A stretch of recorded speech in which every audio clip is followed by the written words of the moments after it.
In this video, I'm going to show you 3 ways on how to do motion lapses on your DJI Ronin SC.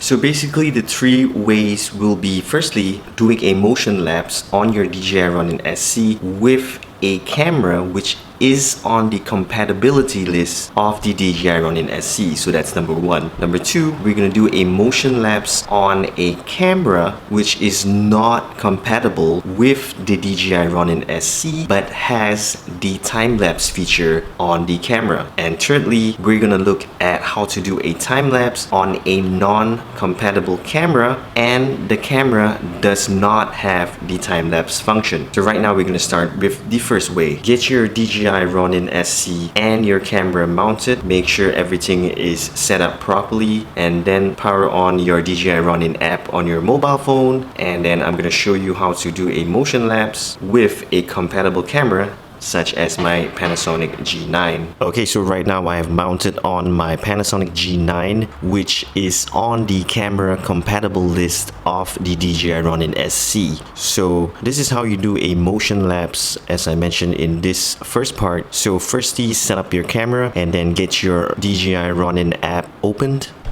Remember to plug in the wire so that the DJI Ronin SC can communicate with the camera. So first of all, in order to start a motion lapse, go into Create, select Motion Lapse, and then you will see this screen over here. So first things first, you need to go to the location and place your gimbal wherever you want to do the motion lapse first. Because if, for example, if you set up your motion lapse first and then you walk over to the location which you want to do the motion lapse, these coordinates will change, so you will need to redo the whole setting of the motion lapse. So go to the location first where you want to do the motion lapse, put it down, set it down, get everything ready, and then you do this portion. Okay, so first of all, you have the interval. You can actually drag that.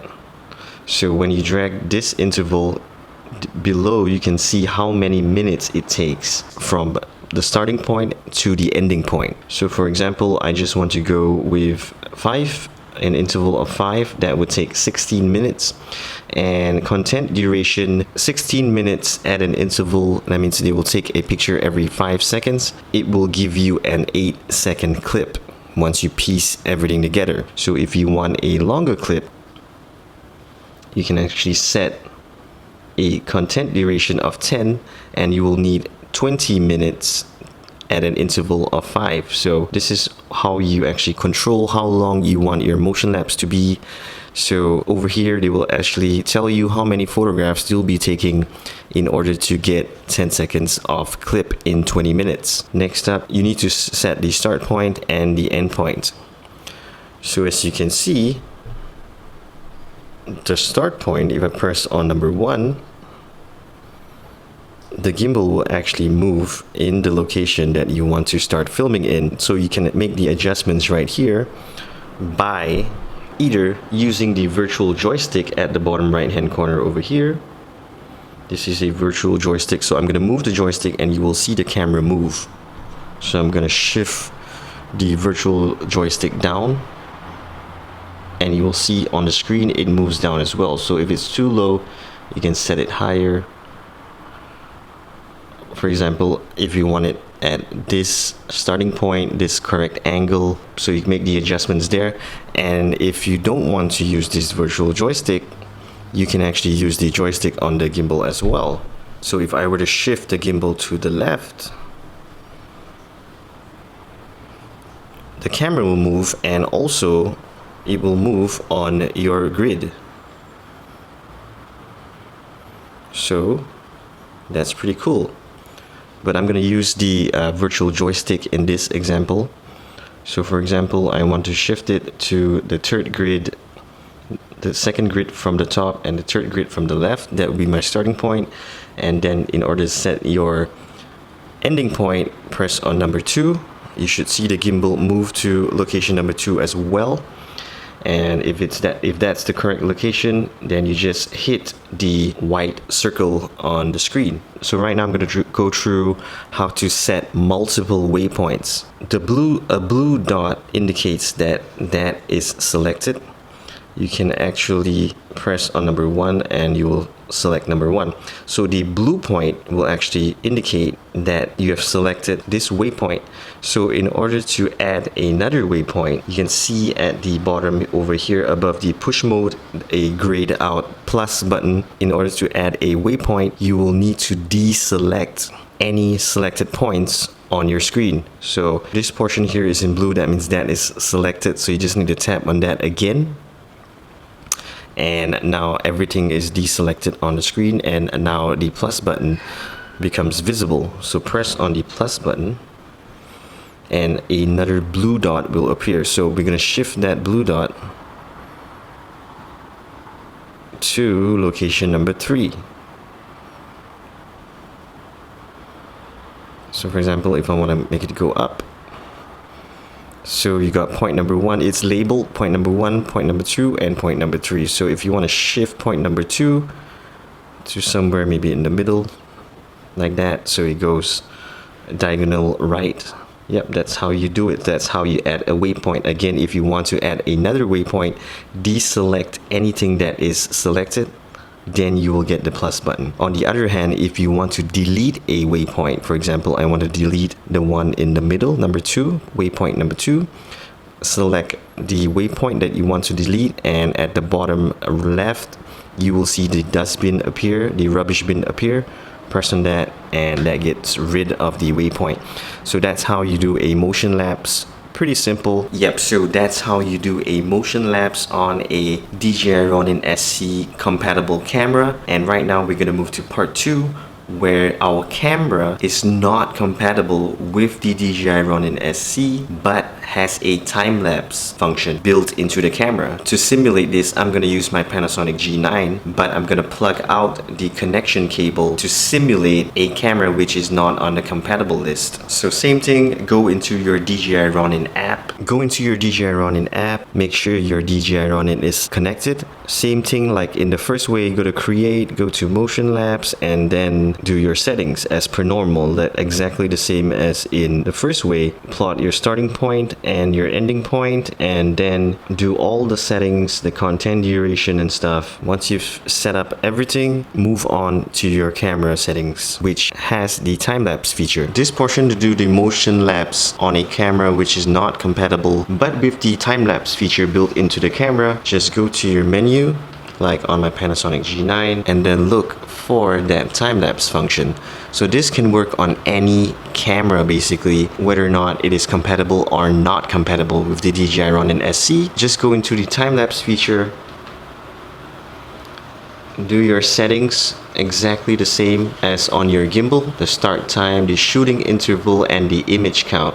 Just match up these settings to the settings on your DJI Ronin app. So once you're done doing that, hit the record button or the shutter button to start recording the time-lapse, and at the same time on your DJI Ronin app, hit the play button as well, and both of them should start working in tandem even without having your wire connected. So that would be point number 2. So pretty cool, right? So the good thing about doing this in this manner is that since we are using the time-lapse feature built into the camera and just using the DJI Ronin SC to actually move the gimbal head in order to create a motion lapse, is that when the motion lapse is done, you can immediately see the end product on your camera. So that's pretty cool. In the first method, what was actually being done is taking 192 photographs, and then you will need to take those 192 photographs, for example, and put it into a video editing app such as Adobe Premiere and Final Cut Pro, and piecing all the images together in order to create the motion lapse. Method number 2, you can immediately see your end product on your camera. So that is a plus point. So here's a sample that was taken on the Canon EOS RP by my friend Edward, whereby the Canon EOS RP is not a compatible camera with the DJI Ronin SC. So take a look.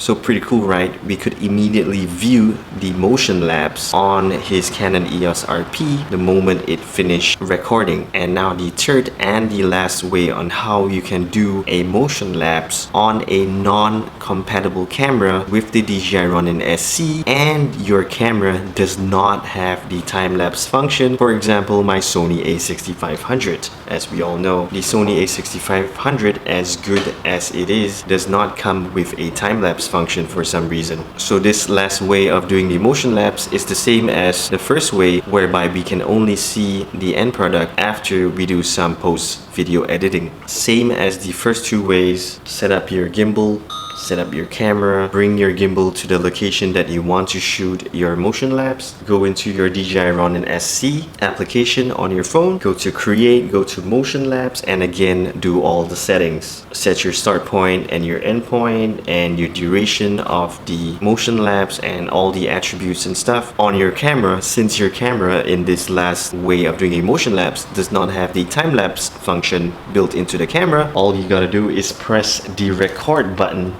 on your camera and it should start recording, and then at the same time start the motion lapse. That's basically just it. This is sort of a cheating way on how to do a motion lapse. So your gimbal again will be moving. So this is basically the easiest and the cheating sort of way of doing a motion lapse. Your DJI Ronin SC will be moving and your camera will be recording the video. So basically that's why you need to edit the video in post. Once you put your video in, for example, Adobe Premiere or Final Cut Pro, all you gotta do to make it look like a proper motion lapse is to increase the speed of the video clip maybe by 4,000 or 5,000% in order to make it look like a proper motion lapse.